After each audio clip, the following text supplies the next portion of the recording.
Welcome to the Michael Liebowitz Show. I'm your host, Michael Liebowitz, here to have a great discussion today about the comparisons between the American Revolution and the French Revolution.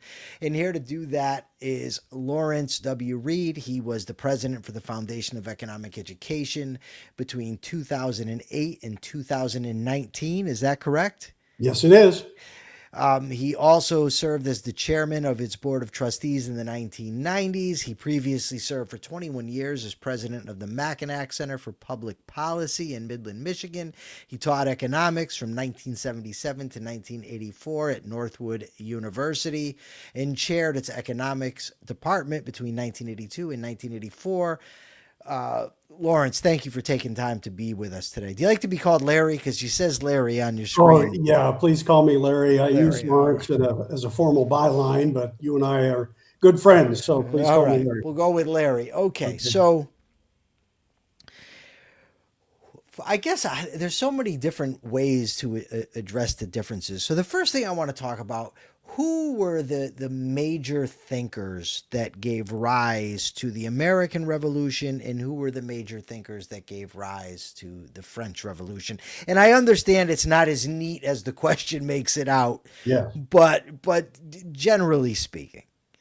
Well, generally speaking, it's fair to say that Enlightenment philosophers inspired both revolutions, but not the same Enlightenment philosophers. The American Revolution was more animated or motivated by the ideas of John Locke from Britain, and the French were more motivated by the ideas of their fellow Frenchman, Jean-Jacques Rousseau.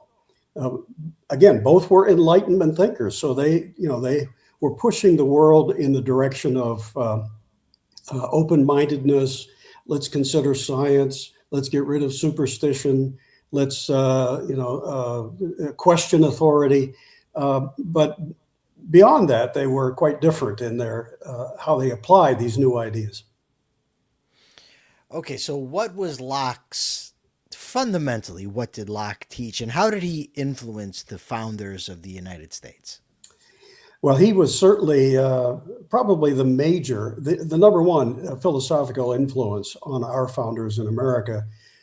Just by the citations of him, his ideas are evident in the Declaration of Independence.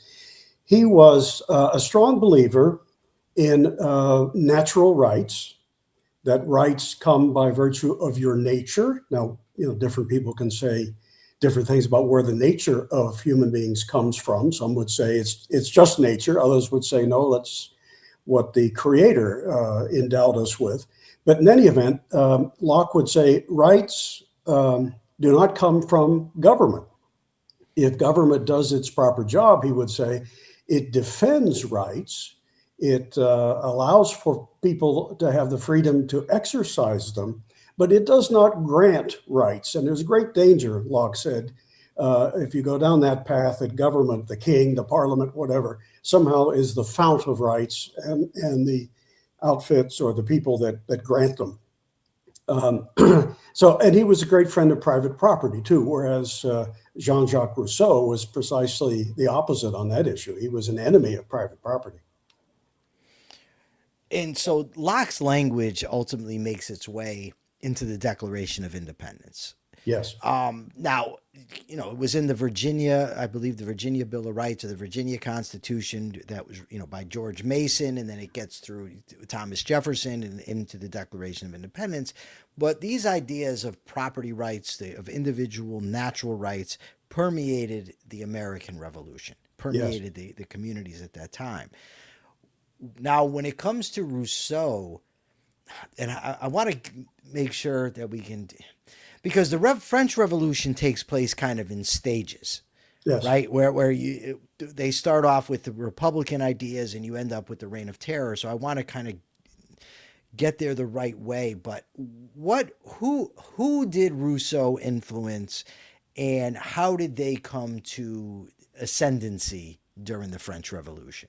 You made a great point when you said that the revolution in France started out reasonably well. In fact, there were a lot of similarities, and the American Revolution helped to inspire the French Revolution. Lafayette, who fought for us in our war against the Brits, he wrote the Declaration of the Rights of Man and Citizen in the early weeks of the French Revolution, 1789, and he did so with the help of Thomas Jefferson. So, it looked at first as though things were going to go in a fashion similar to the way America went.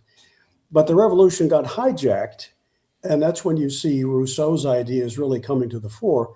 Hijacked certainly by 1793, but there were signs as early as 1791 that it was off the track and heading in the direction of everybody saying they're for liberty, but actually building a state apparatus to quash dissent and to concentrate power. When the last faction in the French Parliament to resist that were called the Girondins. And in 1793, Robespierre, Maximilien Robespierre, the architect of the Reign of Terror, turned on his friends, the Girondins, because he felt they weren't radical enough, and had them executed. And that began the Reign of Terror. And there you see Rousseau's ideas coming full bore. The revolutionaries even dig up Rousseau's body and bring it to Paris and put it in the Pantheon because they kind of worshipped him and his collectivist sympathies. So the Reign of Terror really is a very good, poignant, and bloody example of what happens when you follow the teachings of a collectivist who thinks that the abstract common good is more important than the rights or the property of individual members of society. There was a great quote, and I'm probably going to miss it, but miss parts of it anyway, but it was in Will Durant's book, The Story of Philosophy. He says Rousseau was everywhere leveling. Yeah. And when the revolution fell into the hands of his followers, Marat and Robespierre, equality had its chance and liberty got guillotined. Yeah. and so Rousseau, it's basically, there's a line in the Social Contract where he talks about forcing people to be free. Mm-hmm. And that, basically the majorities govern and they have the right to tell you to do whatever they want you to do, as opposed to Lockean liberalism, which is that you are, as an individual, you have rights that majorities cannot cross. Mm-hmm. Now, Locke was British, right? And the American colonists saw themselves as Englishmen. They didn't see themselves at the beginning as Americans they came to. So there's a continuity between being British and being an American. Can you kind of explain that?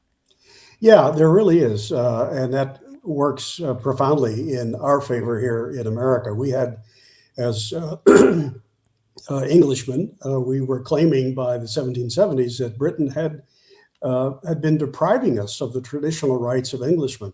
That was a reference to things like the 1689 English Bill of Rights, and perhaps even going back as far as the Magna Carta.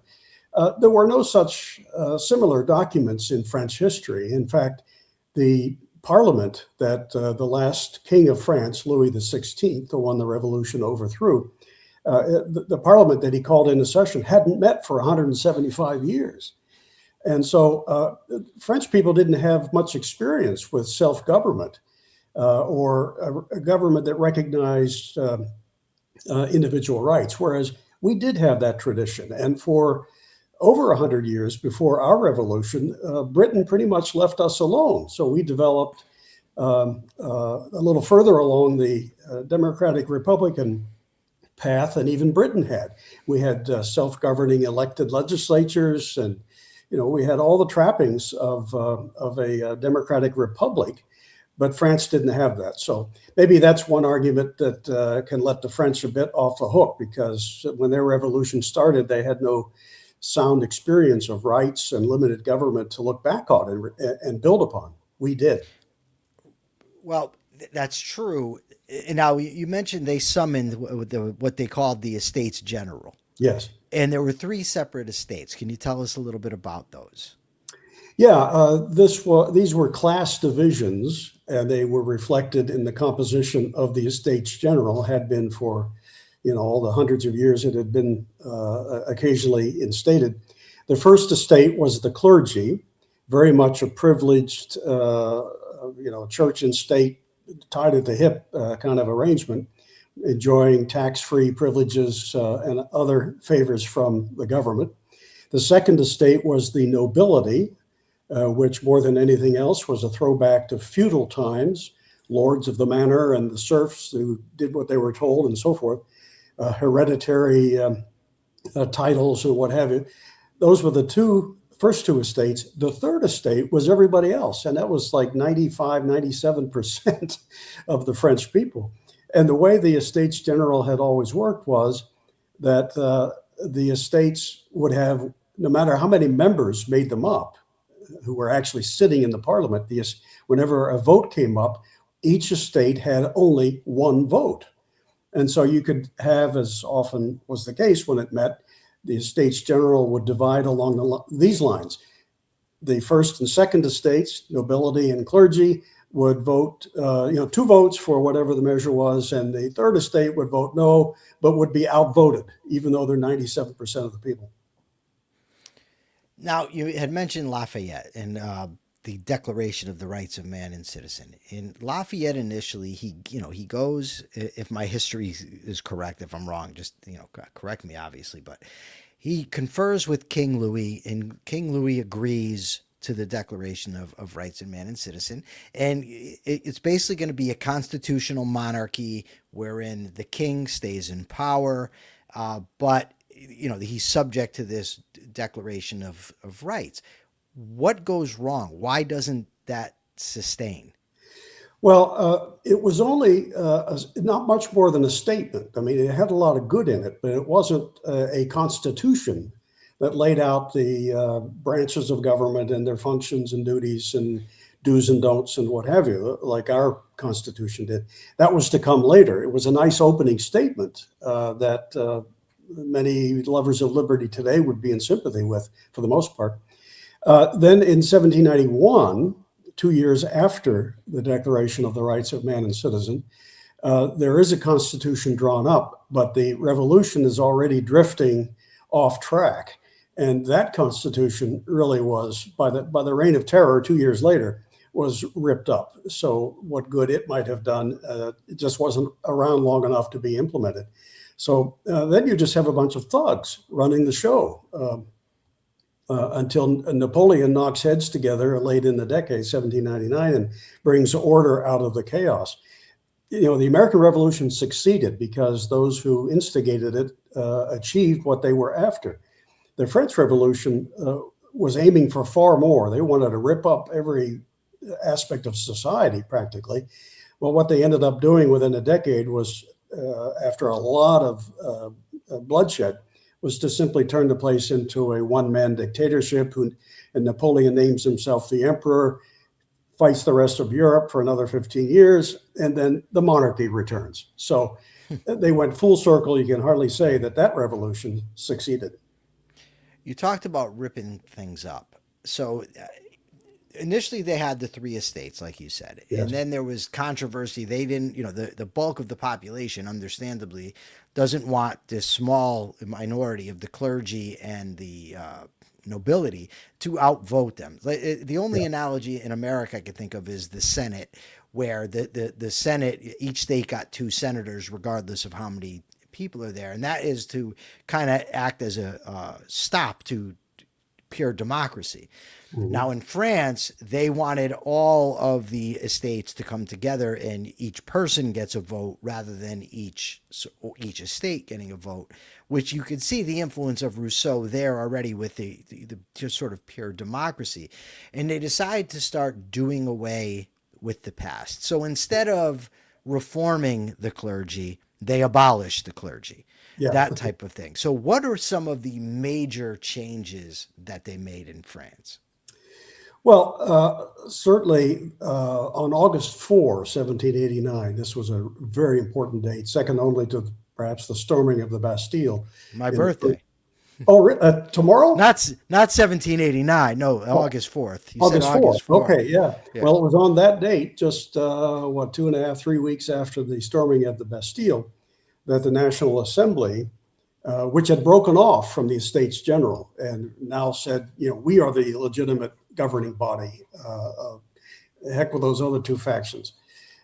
It passes a bevy of laws designed to abolish feudalism in all of its various trappings. Feudalism, which had governed French society for hundreds of years. In other words, titles, hereditary titles were abolished.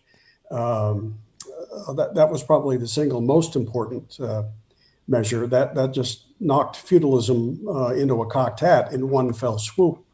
It went after the church as well, but this was even more true of the Reign of Terror. That's when priests were killed in great numbers. But yeah, and here I have some sympathy for the French, but not for how they did it. But what they were saying, at least at first, was we don't like the special privileges, the alliance between government and churches. Okay, well, many of our founders didn't either.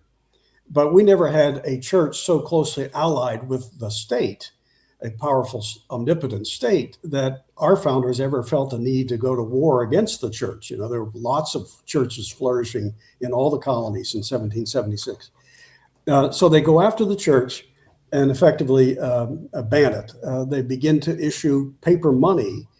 And of course, they have no gold and silver in the French treasury to back it. So they decided, we'll back it with confiscated church properties. So, which is crazy. I mean, you couldn't take your paper assignats, as they were called. You couldn't take your paper money and go to some office somewhere and say, I'd like my share of church properties. That was just a statement hoping people would think that the money should retain its value. So it was really an absolute mess. It descended into radical violence right from the get-go. It wasn't enough for the revolutionaries to make war on their own people. They also made war on the rest of Europe. So France is suddenly fighting a continental war in the face of a revolution. They had neither the money nor the ability to win such an extended conflict, ultimately. And it gets to the point where they even abolish the calendar, right? Like, Yes. what was that all about? That was largely an anti-Christian move. They wanted to make it so that nobody would know when Sunday was. And so they thought, well, the way to do that is let's divide up the year into, instead of 12 months, we'll make it, I think they had 10. And a month is not 4 weeks, and there isn't 7 weeks days in a week. They changed all the numbers so you'd never know, well, what is this Sunday or not? And that was a silly attempt to attack the church. They renamed the months. They started the calendar all over with the year zero, as the Khmer Rouge in Cambodia did in the 1970s. And that was symbolic of their desire to start from scratch, remake everything, and do it along the lines of what Rousseau called the general will. Now our government will speak on behalf of everybody, because somehow they will divine what the general will is. Now, you mentioned money. And part of the sort of spearhead, for lack of a better word, that causes them, I think it's actually why Louis called into session the Estates General, if I'm not mistaken. One of the reasons, anyway, is they were in incredible debt. Yeah. Partly because of the funding of our own revolution over here in America. What role did that play in the summoning of the Estates General and the subsequent events? Yeah, that was, I guess I could say there are two reasons why Louis XVI felt compelled to call the Estates General into session after 175 years. One was the increasing unrest in the streets and in the countryside. Clearly, people wanted some kind of a change, and he thought he had to at least go through the motions to make it look like he was doing something.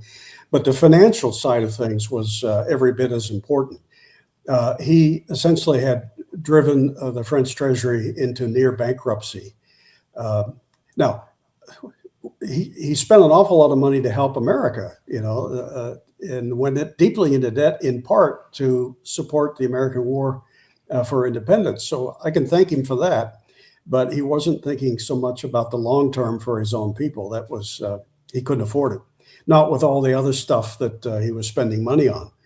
Like the massive nobility that paid no taxes and just sucked off the public treasury. And that would have been the first thing I would get rid of instead of other things that he did. So yeah, financially he was in terrible shape. He picks a guy as the Minister of Finance, or equivalent of the Secretary of the Treasury, named Jacques Necker, Necker. And for a moment, it looks as though maybe the king is listening to the people, because Necker is a friend of the peasant, and he's talking about wanting to make sure they get bread and so forth. People like Necker. But then Louis, who was just woefully incompetent, he succumbed to pressure and decided after just a few months, no, I'm going to fire Necker. Then later he reinstates him and then fires him again. So you get this crazy change of leadership from the top, all focused on trying to fill the coffers, but they failed because it was just what they were spending money on was just too expensive for the country to afford. Okay, so I want to go back a little bit in Great Britain.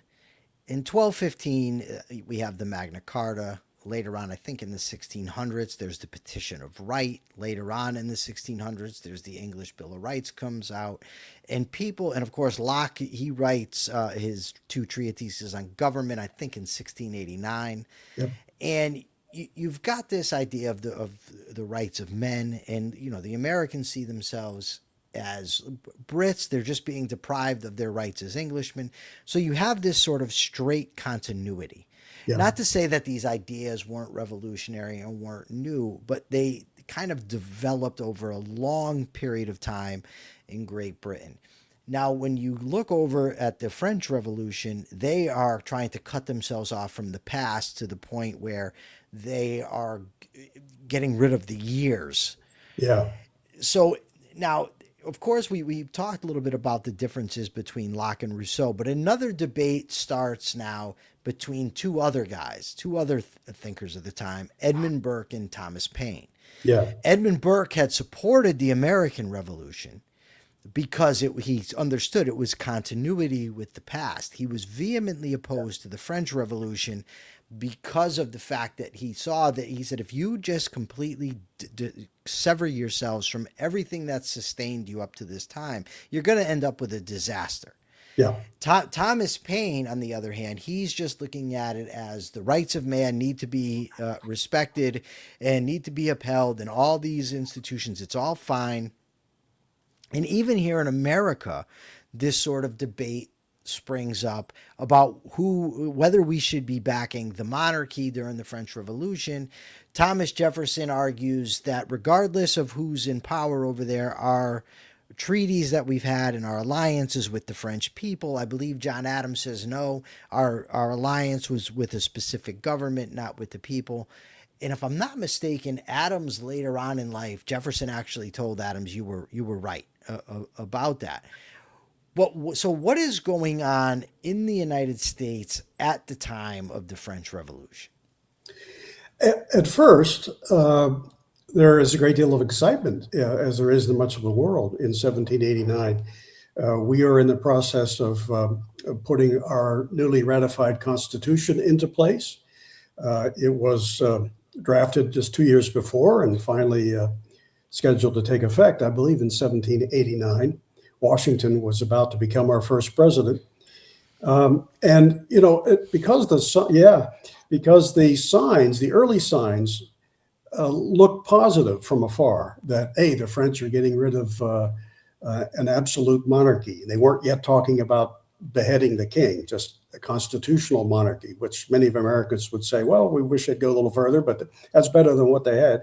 So we were kind of excited about it. But the more prescient-minded look behind the scenes and realize that the French don't seem to be as animated by solid principle as the American founding and founders were. So this thing could get out of control, and that's in fact what ultimately happened. Thomas Paine and Thomas Jefferson too, they were both sympathetic, at least at first, to the French Revolution, but I don't think they saw how bloody it would become. Edmund Burke, to his credit, saw it because he was looking behind the curtain at the philosophical presuppositions that were taking hold among the revolutionaries in France. And he saw that, wow, what they're aiming for increasingly seems to be far too much for any country to swallow all at one time. And he presciently believed that if a society tries to uproot every aspect of its culture all at once, that's a prescription for chaos and disaster and ultimately dictatorship. And Burke was right on that. There's a line from Victor Hugo's book Les Miserables that always sticks with me. The time when this is said is, I think it's about 1813 or 1812, right in the interim where Napoleon is out of power before the 100 Days, somewhere in that range. And there's this guy that lives off yonder, and they refer to him as the guy that had been there in 93. Meaning he, of course, sided with the revolutionaries. So this bishop, who is one of the heroes of the story, the mentor to Jean Valjean, he's having a debate with this guy about the events. And the guy, and I don't remember exactly what he says, but he tells him that regardless, 93 was a rejoinder. It was a response to all that had come before. To what extent is that accurate? Not necessarily to say that the events were justified, but that they were understandable. Well, yeah, you can understand that horrific period better when you consider what France had gone through. Unlike America, which had over 100 years of salutary neglect, as we said, from the mother country. And so we were relatively free to develop our own institutions and culture and so forth. France was top-down, mandate-driven, full of bureaucrats and privileged non-tax-paying nobles, surveillance agents. French people for generations always had to look over their shoulder because the king had spies everywhere. I mean, they were going from a police state almost overnight to something new, and but they just swallowed too much at one time and got out of control. And of course, they didn't have the men of solid character, or at least if they did, they didn't rise to the fore, as America did. We never had a Robespierre, a Lenin, or any of these nasty guys in revolutions that turned very bloody. You can't imagine a George Washington or a Ben Franklin sending troops to a portion of America to kill 200,000 citizens because that region isn't in sympathy with the revolution. But that's what they did in 1793-94. They killed 200,000 just in the Vendée because, they were in violation of the general will, Rousseau's general will, as imposed by the revolutionaries at the top. So there was an awful lot to dislike about French history by the 1790s. But it's too bad that when things like this get out of control, the voices of reason, of restraint, can get drowned out. And that's exactly what happened. They were drowned out and beheaded. Yeah. I'm wondering if there's any lessons from the French Revolution that can be applied to the expansionism, or rather military interventionism, that we've seen. I'm reminded of Colin Powell, famously refers to the Pottery Barn rule. You break it, you bought it. Yeah. We look at a place like Iraq and you say, look, you have a dictator. He's obviously a horrible person. He's a horrible oppressor. Let's just go in there and we'll put in democracy. Yeah. And of course, you did away with Saddam, and I guess now it's kind of settled down over there. But you end up with Al Qaeda in Iraq. You end up with the what the hell, Muqtada al-Sadr and his militia that ends up fighting us. Because when you do away with things, when you break a society like that, there's no telling what's coming. Yeah. And how much does that apply, do you think, to, for instance, Iran today or Iraq in '03? Well, in the case of the French, I think, although we can say they should have restrained themselves and avoided war with the rest of the continent, especially as they were undergoing so many internal issues, I'm guessing that they would have had some degree of war with neighbors anyway, because the royal houses of the rest of Europe didn't like what they were seeing in Paris, and probably would have invaded if the French hadn't invaded them first.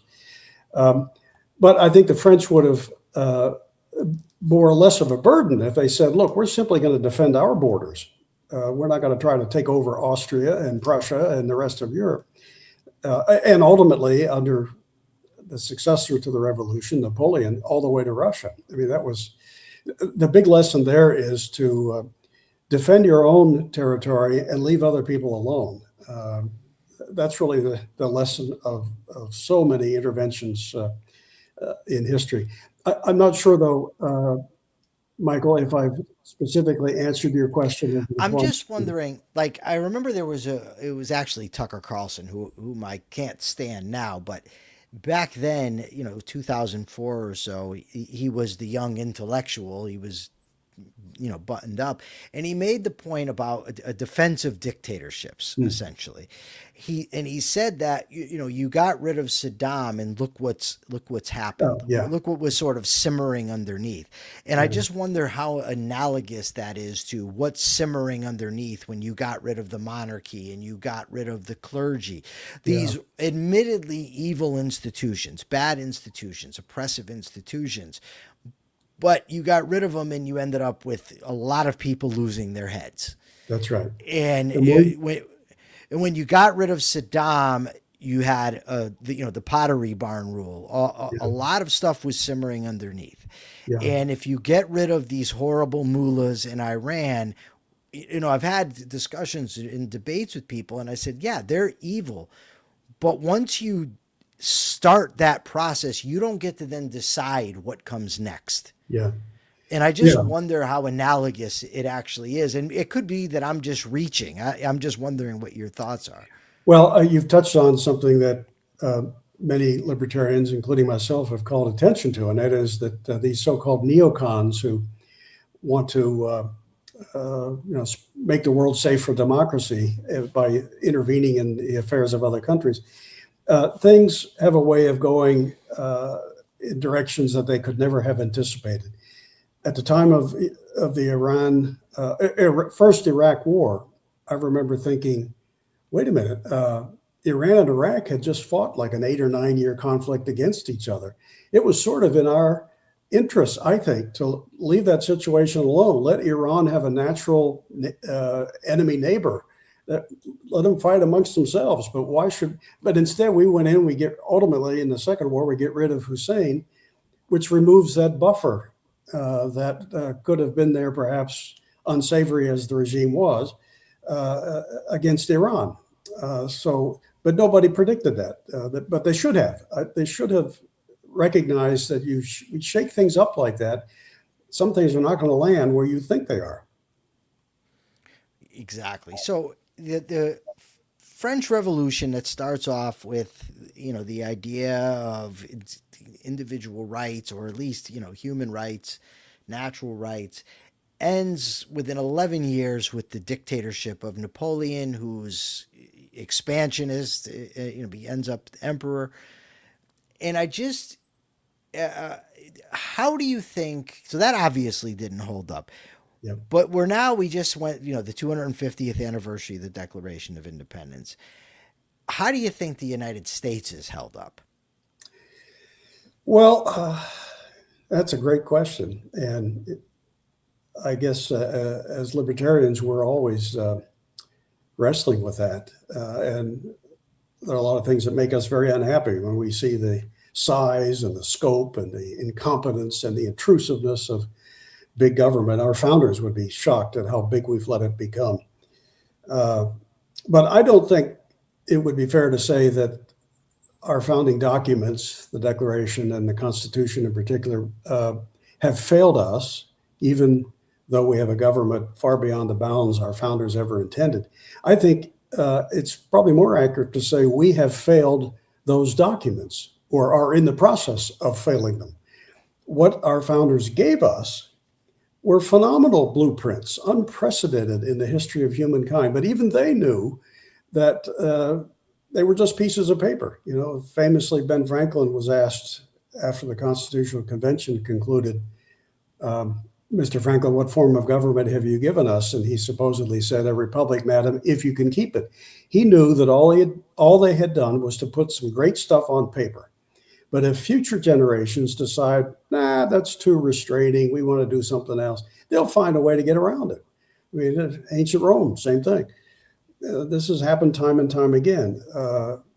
Liberty is always under assault. But we would do well as Americans, I think, to look back at what our founders gave us, appreciate once again what a phenomenal blueprint it was, and find ways to get the train back on the track. I think you are very correct, Larry.